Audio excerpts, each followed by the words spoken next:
Chères amies lunériennes et chers amis lunériens, bonjour. Nous sommes aujourd'hui le mercredi 29 mars 2023. Il y avait un conseil lundi dernier, 27 mars, et je vais vous en faire le compte-rendu. Alors quand je dis un conseil, je devrais dire des conseils, puisque il y a eu deux conseils distincts. Question de forme, pour attribuer les DSP des paillotes de plage, il fallait faire un conseil. Donc il y a eu un premier conseil qui s'est réuni, puis un deuxième à la suite. Mais avant de commencer, et je vous prie de vous en excuser, je vais parler un peu de moi. Donc j'ai rencontré lundi en mairie Rosine Épivant. Rosine Épivant fut notre première adjointe entre les années 2008-2014. C'est quelqu'un qui est formidable, avec qui on s'est bien entendu, et qui est parti vivre dans le sud de la France, à Aix, et qui était de retour sur la côte d'Émeraude. Et en discutant, je lui ai dit, mais c'est un peu extraordinaire cette journée, puisque je suis en train de fêter mes 40 années de conseil municipal. En effet, j'ai été élu pour la première fois au mois de mars 1983. J'avais 28 ans, donc maintenant vous savez l'âge que j'ai. Et elle a décidé d'inviter les membres de ceux que j'appelle la vieille garde. Donc ils sont venus au conseil municipal. C'était assez émouvant, assez émouvant et assez marrant aussi. Il y a les deux, il y avait de l'émotion. Donc il y avait Rosine Épivant, il y avait Josie Duverneuil, il y avait Thérèse Morel, il y avait Claude Hainaut, Loïc Gandon, Philippe Le Bihan, tous ces gens qui nous ont entourés entre 2001 et 2020 pour la plupart. Grand moment, on a sablé le champagne après, bien sûr, mais c'était un grand moment comme on en vit rarement dans la vie d'un élu. Donc, grand merci, ma chère Rosine, d'avoir organisé. Alors, je sais que tu t'en voulais un peu après d'avoir oublié quelques personnes, mais on comprend dans la précipitation, on ne peut pas inviter tout le monde. Encore, merci. Alors, pour passer aux choses sérieuses et aux affaires municipales, vous savez qu'il y a trois DSP qui arrivaient à terme et qu'il fallait renouveler. La première concernait la Grande Plage, ce que l'on appelle communément la paillote. Il n'y avait qu'un candidat, qu'un groupe de candidats, puisque c'est M. Carl Thomas et Mme Élodie Lefay qui ont été retenus. Pour mémoire, ils ont tenu plusieurs restaurants à Dinard, et M. Thomas est un enfant de Saint-Lunaire, puisque c'est le petit-fils de Francis Thomas, un lunérien bien connu en son temps. Donc félicitations à M. Thomas et à Mme Lefay qui exploiteront la paillote. Alors bien évidemment, il va falloir qu'ils prennent leur marque, on va vous demander d'être un peu patient au départ, mais vu les références qu'ils ont, je ne suis pas inquiet pour l'avenir. La deuxième délégation de service public concernait la digue de Longchamp. Il y avait trois candidats et c'est la société Ultime. Alors ça s'écrit ULTEAM qui a été retenue en la personne de Madame Thérèse Teillard et de Monsieur Alexandre Clavel-Ibal. Ils vont eux aussi ouvrir dès que possible et ils ont aussi de bonnes références. Quant à la troisième délégation de service public, vous la connaissez, c'est le club de plage et le bassin d'apprentissage de natation. Bien, ce sont les tenanciers sortants qui ont été retenus. Escale Bretagne, c'était les seuls candidats. Ils ont de bonnes références et ils savent tenir ces deux lieux, donc là aussi, on n'a pas d'inquiétude. Il faudra que chacun prenne ses marques et on va vous demander d'être un peu patient et compréhensif la première année. On a refermé ce conseil avant d'ouvrir le second conseil avec deux décisions importantes, ou du moins deux affaires importantes. La première concerne le débat d'orientation budgétaire. C'est quelque chose qui se fait tous les ans au mois de mars, avant le vote du budget, au mois d'avril. Alors, qu'est-ce qu'on constate? Première chose, on a un excédent record. Quand je parle d'excédent, je parle de l'excédent de fonctionnement. l'épargne, l'autofinancement, qui sert à financer l'investissement. On a cette année, donc cette année 2022 bien entendu, un excédent record de plus d'1 million d'euros. Alors, il faut être modeste, hein. Certes, la commune est bien gérée, je le dis souvent, mais ce sont les recettes, hein, de la taxe additionnelle aux droits de mutation qui font l'augmentation de ce résultat, puisque on a eu plus de 500 000 euros l'an passé, contre aux environs de 300 000 euros les années précédentes. Donc une augmentation mécanique, hein, du résultat. Méfiance, parce que cette recette, bien, elle n'est pas fixe, hein, elle dépend des transactions immobilières, et on sait très bien qu'il y a un ralentissement, que donc le chiffre de 2023 sera certainement inférieur à celui de 2022. L'autre nouvelle et mauvaise nouvelle, c'est l'inflation. Vous la subissez tous. On connaît la flambée des prix alimentaires, la flambée de l'énergie. Eh bien, nous, on a des charges à caractère général.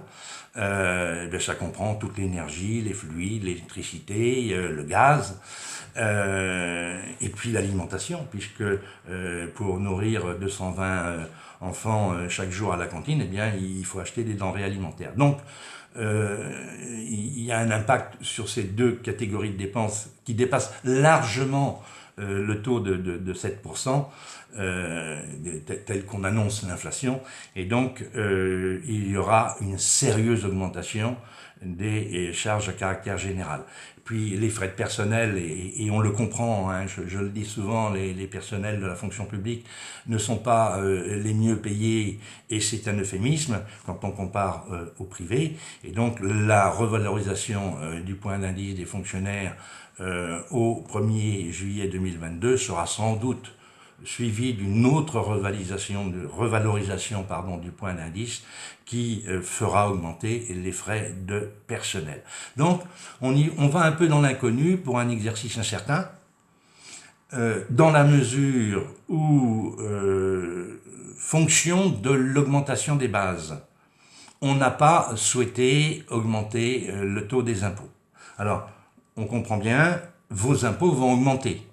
Tout simplement parce que le législateur a, dans le projet de loi de finances, considéré que l'inflation de novembre à novembre était de 7,1% et il a augmenté d'autant les bases.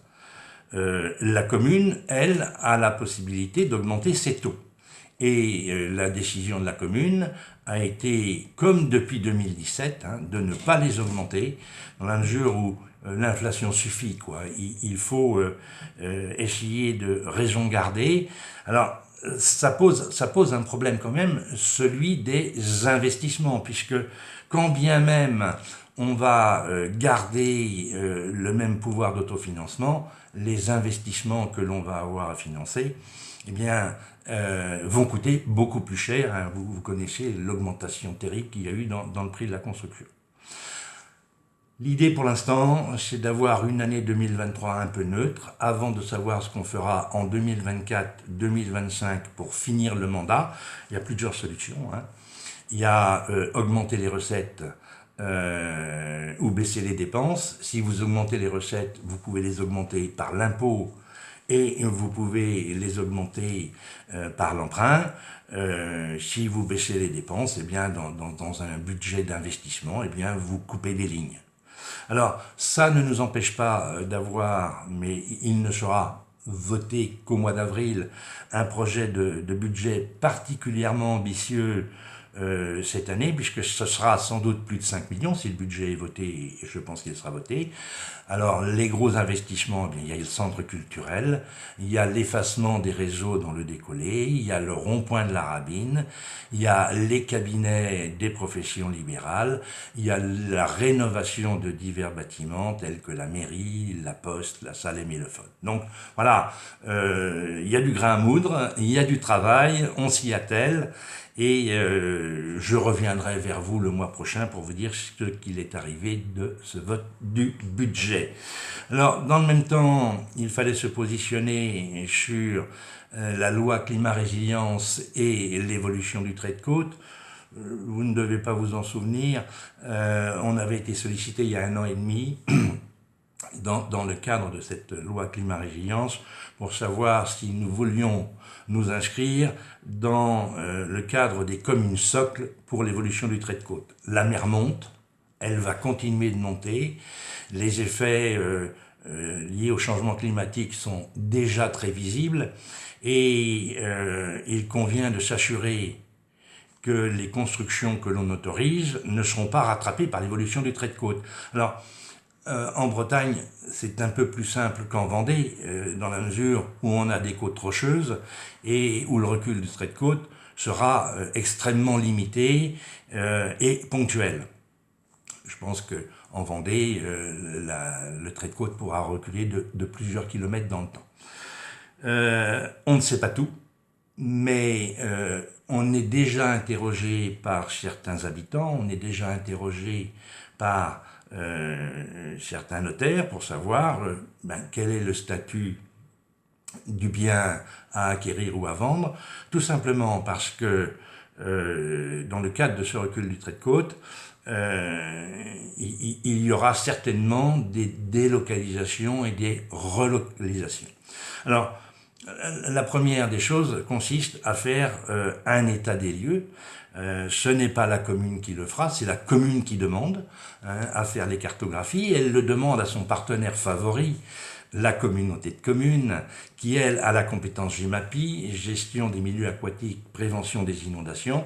Et donc il y a un vote qui est quasi simultané puisque les conseillers municipaux ont demandé de prendre en compte ce recul du trait de côte et de s'inscrire dans la liste des communes, et dans le même temps, la communauté de communes va délibérer pour, disons, réaliser les cartographies qui seront d'ailleurs probablement réalisées à un échelon supra, c'est-à-dire au niveau de l'ensemble du littoral du nord de l'Ille-et-Vilaine, donc du pays de Saint-Malo. Voilà.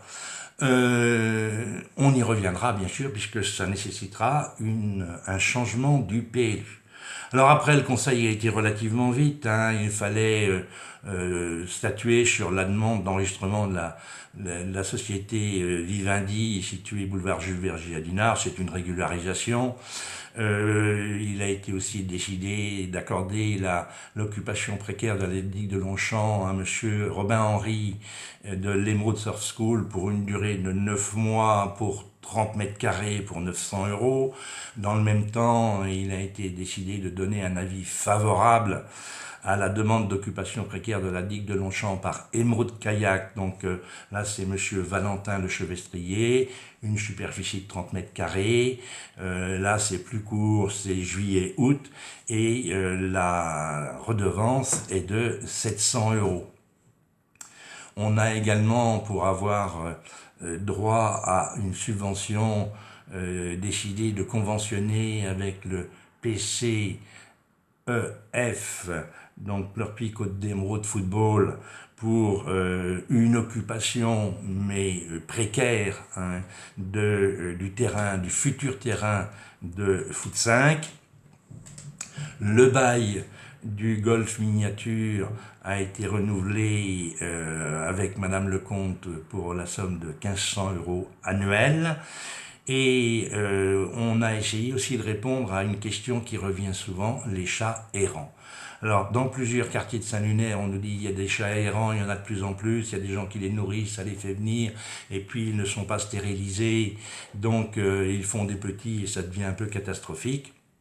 Donc, on a approuvé une convention avec une association qui s'appelle Les Petits Vagabonds. L'idée est de capturer les chats, de les stériliser et de les relâcher sur place.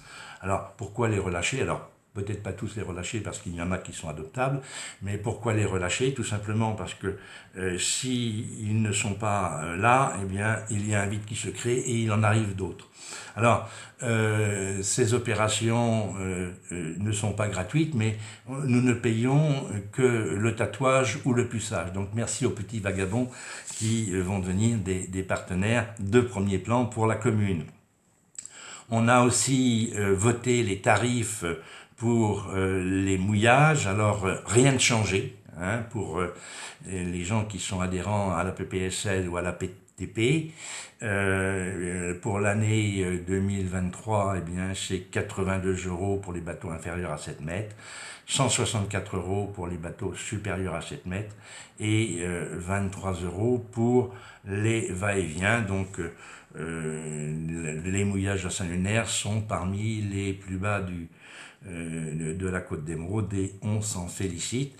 À un moment, pour avoir une pensée pour notre ami Frédéric Dupont, qui était président de la PTP, l'Assemblée générale aura lieu le 1er avril prochain, samedi prochain. Il est décédé, c'était quelqu'un que l'on appréciait beaucoup, qui a fait beaucoup pour Saint-Lunaire, beaucoup pour les mouillages de la Fosse aux Vaux, donc chapeau bas, mon cher Fred. Voilà, on a voté 2 subventions sur le budget des mouillages, une pour la PTP et une autre pour le Yacht Club. Les travaux du Clos Loquin sont presque terminés, mais il reste encore quelques constructions à faire. Et donc, on a décidé de suivre la proposition de la société Giboire qui modifie et proroge la durée de concession jusqu'au 18 décembre 2023. Il y a eu également un certain nombre de délibérations, 3 notamment pour le personnel, donc des créations et des suppressions sur le tableau des effectifs, le recrutement des enseignants qui surveillent les études surveillées et les moments de garde. Et puis, on a aussi refixé les montants des vacations du Placy. Au niveau des rendez-vous, eh bien, n'oubliez pas hein, les œufs de Pâques. Les œufs de Pâques reviennent le lundi 10 avril au Marais à 15h30. Hein, c'est toujours un plaisir de voir nos petits chérubins en train de chercher, non pas fortune, mais de chercher des œufs de Pâques. Le repas de convivialité des retraités aura lieu le dimanche 30 avril. Vous savez qu'on a 7-8 repas par an hein, pour qu'ils puissent se retrouver. Donc j'espère qu'ils y prendront du plaisir. Et puis, il y a le parcours du cœur le 15 avril sur la digue de Longchamp. Vous retrouverez toutes ces informations dans le bref que j'ai sous les yeux. On est au printemps, hein, on a réouvert, même s'il n'avait jamais vraiment fermé, le marché dominical. On a pris le verre de l'amitié avec les commerçants qu'on leur remercie encore. Donc voilà, je vous souhaite un joyeux printemps, beaucoup de bonheur. Et puis profitez bien alors du soleil, aujourd'hui il n'est pas présent, mais profitez bien du moment. Et puis n'oubliez pas, chers amis lunériennes et lunériens, qu'à Saint-Lunaire, on vous aime. À bientôt.